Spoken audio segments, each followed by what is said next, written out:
Salut mes otaku. Je suis avec Mathieu sur la rêverie des otaku. Salut Mathieu. Medo, comment tu vas? Mes nobles otaku, comment vous allez? J'espère que ça va pour vous, hein? Écoute, moi ça va. Mes nobles otaku, on verra tout de suite ce qu'ils auront pensé de cette review. Et puis on va pouvoir se lancer sur les chapitres, parce qu'on va parler des deux chapitres, le 1085 et le 1086. On va commencer avec le 1085, c'est bon pour toi? Vas-y, c'est bon pour moi. Avec plaisir. Bah écoute, on va rentrer dans le vif du sujet et on va commencer avec ce début de chapitre. Nous avons notre cher futur défunt Cobra face enfin Imu qui parle enfin. Qu'est-ce que t'en as pensé toi de cette discussion entre ces deux rois entre parenthèses ou reines pour Imu? Bah écoute, moi j'ai bien aimé, hein? J'ai bien aimé cette discussion. Et c'est en partie grâce à cette discussion-là que j'ai donné une note de 3 étoiles. Car pour la première fois, on voit qui parle. On voit le Gorosei qui est prêt à fumer Cobra et à se transformer. Et on voit l'intervention de Sabo. Mais malgré ça, tu vois, un petit bémol, malgré ça, je me dis, ça fait 3, 4 chapitres qu'on est dessus. Et en vrai, Oda, il aurait pu condenser tout ça en 2 chapitres et ça aurait fait le taf, hein, tu vois. Et j'ai l'impression qu'il rallonge et ça me gêne un peu. D'où ma note de 3 étoiles. Et toi, quelle note? Bah écoute, 3 étoiles aussi, hein. 3 étoiles aussi parce que pareil, je pense que ça aurait pu être condensé. Preuve en est, on va parler rapidement de ce chapitre parce que tout ce qui se passe de ce chapitre, on aurait pu l'avoir sur 3 planches, en toute honnêteté. Donc, on va pas s'en plaindre, c'était un chapitre intéressant, mais ça nous fait rester sur notre fin parce qu'on aurait peut-être pu avoir plus de choses. Je sais pas si t'es d'accord là-dessus. Je suis d'accord avec toi. Je suis d'accord. Ouais. Bon, notre défunt Cobra, on sait déjà comment il va finir, hein. À la vue même de Imu, on sait que son destin est scellé. On le savait déjà auparavant, mais là, quand on voit le chapitre, même si on ne sait pas qu'il va mourir, là, son destin est scellé, c'est clair. On a les membres du Korosei qui sortent des armes à feu, prêts à le descendre. Puis tout change à partir du moment où on a l'intervention de Sabo qui arrive et surprenant parce qu'on voit la transformation du Gorosei et de Im. Et j'ai trouvé ça pour le coup très intéressant. Vraiment. Je sais pas ce que t'en as pensé. Ouais, moi aussi, hein, j'ai bien aimé la discussion entre Im et Cobra. C'est la première fois que l'on entend Im s'exprimer et il a bien débité, je trouve, tu vois. Et à travers les propos d'une personne, tu vois, en toute proportion gardée, bien sûr, tu vois, on peut comprendre son état d'esprit, sa psychologie, sa façon de voir le monde. Et avec ce type-là, on remarque qu'il n'a aucun respect pour le monde, même ne serait-ce que pour les dragons célestes, tu vois. Il n'a pas d'amour, ça, on le sent quand il a attaqué Luluzia, tu vois. Et à travers tout ça, on peut voir son état d'esprit. Et là, on voit que ce mec-là, il est vraiment mauvais, hein. C'est quelqu'un qui se sent supérieur, tu vois. Il a un complexe de supériorité terrible. Il a des airs de psychopathe. Regarde, ne serait-ce que pour l'extraction de Luluzia, comme tu disais là tout à l'heure, là, juste ça, là, ça démontre une certaine folie d'un psychopathe comme le Joker. Tu vois. Eh oui. Aussi quand il mentionne l'aider, il est dénigre en tant que coquille vide. Mais mon pote, pendant 800 ans, tu as tout fait pour pouvoir cacher, éliminer l'histoire d'Eddie. Donc c'est normal qu'ils connaissent pas la signification de cette lettre. Mais le type, il pète les plombs, il dit ouais, je sais pas quoi, c'est des personnes coquilles sont vides, etc., etc. Enfin bref, un idiot. Ouais, on sent de la bêtise. Et c'est vrai que pour Im, intéressant aussi le fait qu'il parle de lui à la troisième personne. On a quelqu'un avec un ego tellement surdimensionné, tellement élevé, qu'il parle de lui à la troisième personne. Et ce qui est assez fou et qui montre aussi comment il a un petit côté schizophrène avec son ego. Je sais pas si tu as eu l'impression de la même chose, c'est que on sent vraiment que il se voit tout puissant et comme il se voit tout puissant, il parle de lui à la troisième personne parce qu'au-dessus de lui, il y a rien d'autre en fait. Tu vois ce que je veux dire? Bah oui, c'est carrément ça. Depuis 800 ans, il a fait le taf. Apparemment, il est immortel. Donc, il a pu éliminer, entre guillemets, tous ses concurrents. Et là, il reste à terminer le ménage, tout simplement. C'est pour ça qu'il se sent si haut. C'est ça. Même si on sent que Cobra indirectement l'a un peu bousculé, hein, parce que on l'a vu arriver sur le trône et le Gorosei ne l'attendait pas. Donc on sent peut-être un peu de nervosité, on sent que ce qui se passe actuellement dans le monde le rend nerveux, au point d'avoir une certaine colère à vouloir se mettre face à Cobra et à s'en prendre à lui. Il n'y a qu'à voir comment il parle de Livy, et on sent une certaine frustration dans ce qu'il dit. Et en même temps, c'est normal. Cobra, c'est son ennemi naturel, c'est un dit, tu vois. Exact. Voilà. Et quand tu as un ennemi qui est juste à côté de toi, qu'est-ce que tu veux faire? C'est l'allumer. Et là, on comprend pourquoi. Là, maintenant, on comprend pourquoi Cobra, il s'est fait allumer. Mais en même temps, c'est normal. C'est normal. C'est son ennemi. Tu veux qu'il fasse quoi d'autre? C'est ça. Exactement. Et puis, donc, on a cette attaque de flèche, comme beaucoup disent, même si je pense qu'on sera d'accord tous les deux, hein. C'est une sorte de queue, un peu comme ce qu'on peut voir sur les démons, les gargouilles, le diable, avec cette queue qui possède un bout en forme de pointe de flèche, ce qui rend intéressant et encore qui laisse poser des questions sur quel fruit du démon, voire quel pouvoir, c'est parti, c'est un fruit du démon, pourrait avoir il. Ouais, je suis d'accord avec toi. Ou peut-être aussi de quelle race il est. Il faut pas oublier ça aussi. C'est ça. Voilà. On a peut-être un véritable démon.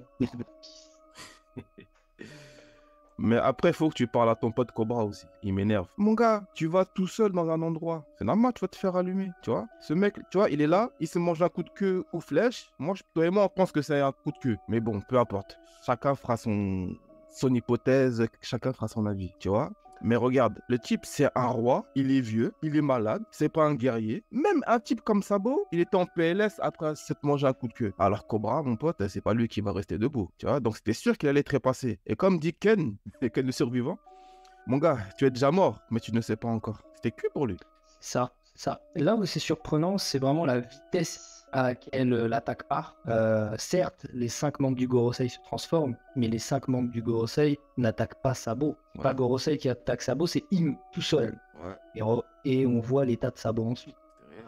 On peut discuter du niveau là, et quelque chose me dit que c'était rien. Bah, c'est juste un coup de queue, parce qu'en plus je te mettais une patate, hein. Ça va vite. C'est ça. Donc, et je pense que ça amènera un débat intéressant par la suite. Ouais, je suis d'accord avec toi. Wapol le rat. On parle de Wapol. Hein.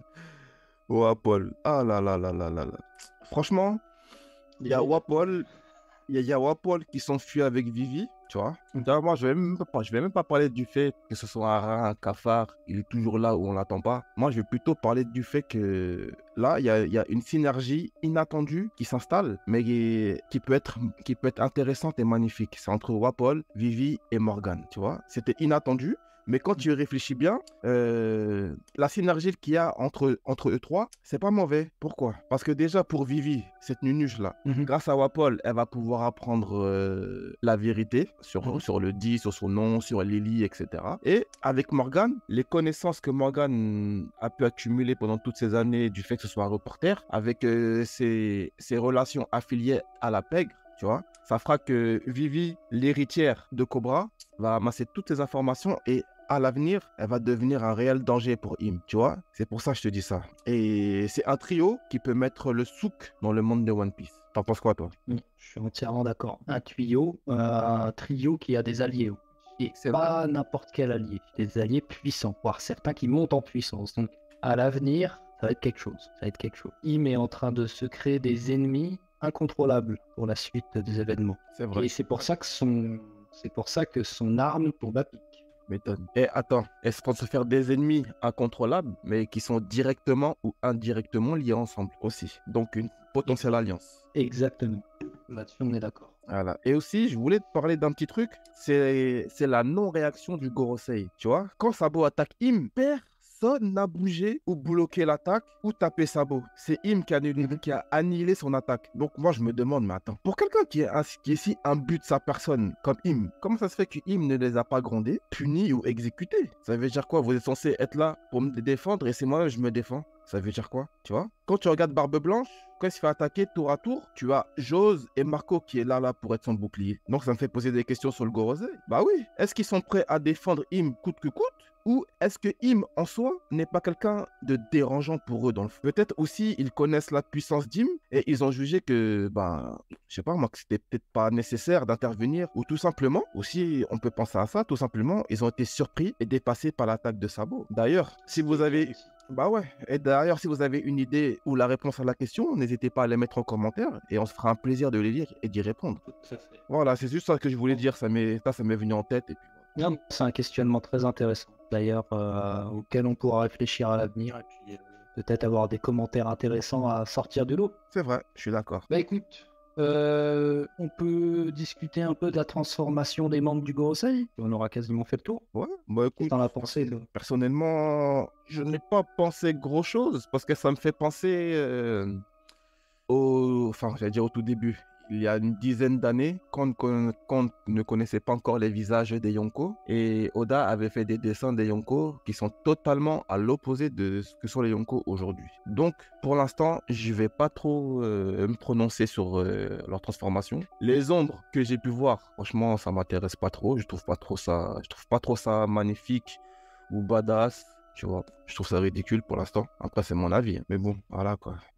Ouais, je suis d'accord. vite fait Moi, pour moi. franchement, je suis d'accord. Voilà, après, voilà, le seul truc que je peux me dire, c'est que je pense que c'est des oiseaux mythologiques, parce que c'est Gorosei. On le verra dans le prochain chapitre dont on va parler ensuite. Mais des oiseaux mythologiques qui doivent être très puissants, voire peut-être qui font partie des plus puissants du manga. Des oiseaux mythologiques, mine de rien, on n'en a pas vu beaucoup. Ça peut être intéressant. Ça peut être intéressant d'avoir le Gorosei qui met en avant ce pouvoir. Un pouvoir que je pense exceptionnel par rapport aux autres fruits du démon. Mais bon, ça, on pourra le développer dans d'autres vidéos. Ah, écoute, je pense qu'on a été bon, on a fait le tour. Ouais, Parce qu'on a déjà parlé de Vivi qui s'échappe avec Wapol. ouais, Je pense que c'est très très bien. On va pouvoir passer au chapitre suivant. ouais, 1086. Quelle note tu lui donnes? Le 1086, je lui mettrais quand même un 4. 4 étoiles, un 4. Un 4 parce que dans celui-là, on a beaucoup de réponses. Mine de rien, beaucoup de choses intéressantes. Je trouve qu'il y a des passages dont on aurait pu se passer, encore une fois. Mais en tout cas, c'est un chapitre que j'ai quand même apprécié, même si c'était pas un chapitre explosif. Donc, c'est un chapitre qui est entre un 3,5 et un 4 étoiles. Hein. Vraiment, je mets tout juste 4 étoiles parce que c'est un chapitre qui répond à pas mal de choses. Et Je qui suis d'accord avec toi.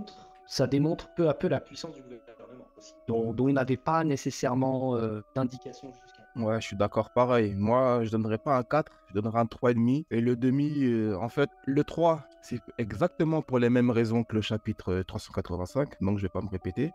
Et pourquoi je lui donne un demi-point de plus? C'est parce que on a enfin un nom et une fonction sur la tête des Gorosei, enfin du Gorosei. Et à la fin du chapitre, nous avons la nouvelle tête, une nouvelle tête qui apparemment est de la même famille que Shanks. Donc j'ai hâte de voir ça. Voilà. J'ai hâte de voir ça. Écoute, c'est assez clair. On a la mort de Cobra, le meurtre qui a été caché, hein, parce que la vérité a été enfouie aussi profonde que le corps de Cobra. Vivi qui s'enfuit avec Wapol, et donc avec toutes les informations croustillantes de cette rêverie, comme on l'a vu tout à l'heure. Sabo qui est très mal en point. C'est la première fois qu'on voit Sabo dans cet état. Je sais pas ce que t'en as pensé. C'est quand même le numéro 2 de l'armée révolutionnaire. Bah, comme quoi, tu vois, comme quoi, elle doit avoir un super acquis pour pouvoir blesser de telle façon un Logia. Franchement, terrible, terrible. Alulia est pas n'importe quel. Hein. Et pas n'importe Qui a lequel. qui a pu rivaliser avec Fujitora et qui en a fait des siennes. Donc, sacrément fort ce hymne quand même, pour une première apparition et une première attaque. D'accord avec toi. Maintenant, moi, j'ai une question à te poser. Vas-y. Qu'est-ce que tu penses de la présentation du Gorosei, les guerriers divins? Si, bien sûr, c'est la traduction officielle, on verra ça dès dimanche. Mais déjà, qu'est-ce que tu en penses? Alors, j'ai eu plusieurs traductions possibles. Apparemment, c'est soit guerrier divin, soit dieu militaire. En tout cas, ce qui est sûr, c'est que c'était pour le combat, autant que pour la politique. Donc, ça veut dire que c'est des hommes qui ont montré leur valeur et qui ont montré à quel point ils sont puissants. Ça pourrait être des anciens amiraux, chefs amiral, j'en sais rien. Ça pourrait possiblement, en tout cas, des hommes qui se sont montrés comme des types d'une force incroyable. Donc je pense vraiment que ça doit être quelque chose. Ça doit être quelque chose. Ça peut pas être autre chose que des mecs très puissants. Qu'est-ce que t'en penses? Bah écoute, comme je t'ai dit un peu plus haut, moi ça me fait plaisir de mettre un nom et une fonction sur des visages. Après, comme je dis, j'attends de voir la trad officielle, tu vois, en ce qui concerne Dieu militaire, de suicide, de cela. Mais on peut déjà constater que par leur nom, ils sont affiliés à des dieux et pas des moindres, tu vois. Et je me pose la question d'un rapport avec la puissance. Vu que de base, un dieu, bah, c'est censé être puissant. Donc, quels sont leurs levels? À voir.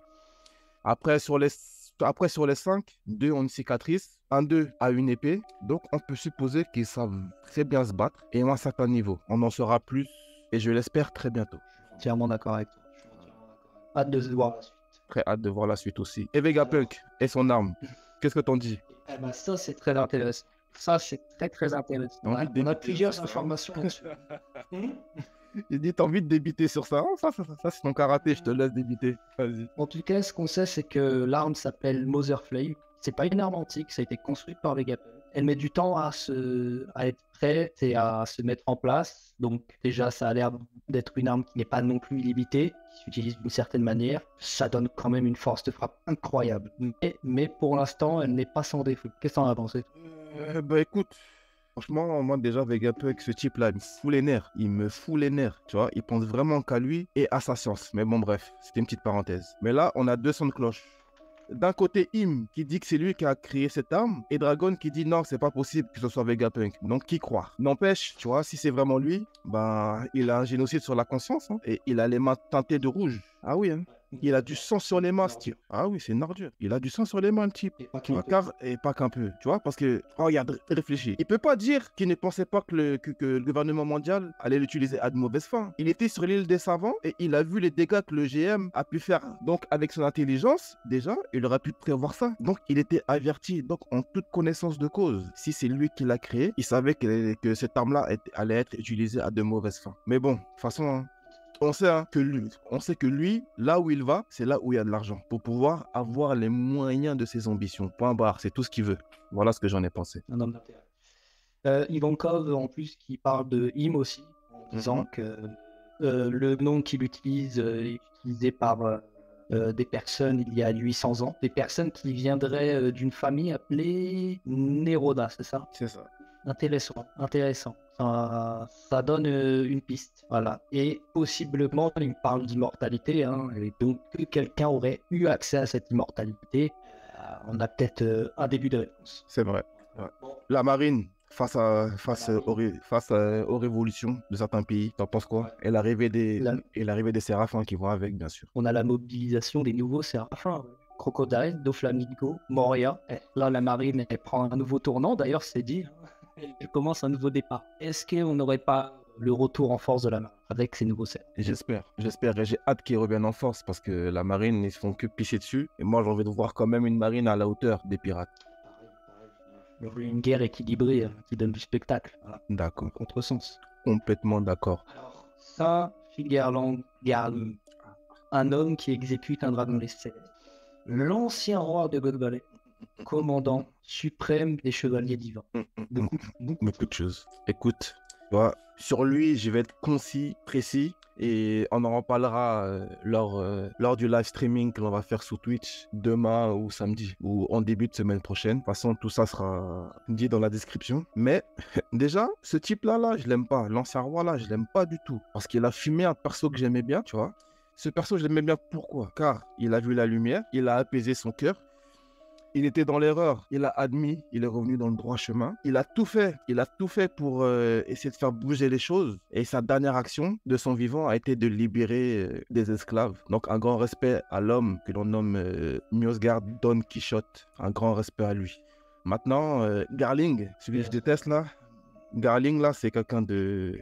Ouais, je l'aime pas. Après, c'est le commandant des chevaliers divins. Donc, c'est le commandant suprême, selon certaines traductions, des chevaliers divins. Donc, on peut supposer que les chevaliers divins n'ont pas tous le même niveau. Donc, ils ont bien un niveau bien distinct. Ensuite, on peut voir que c'est un épéiste. Sera-t-il l'adversaire final de Zoro? Bonne question. Zoro a cogné tout le monde, sauf un roi. Et ça sera une première pour lui. Et toi, t'en penses quoi?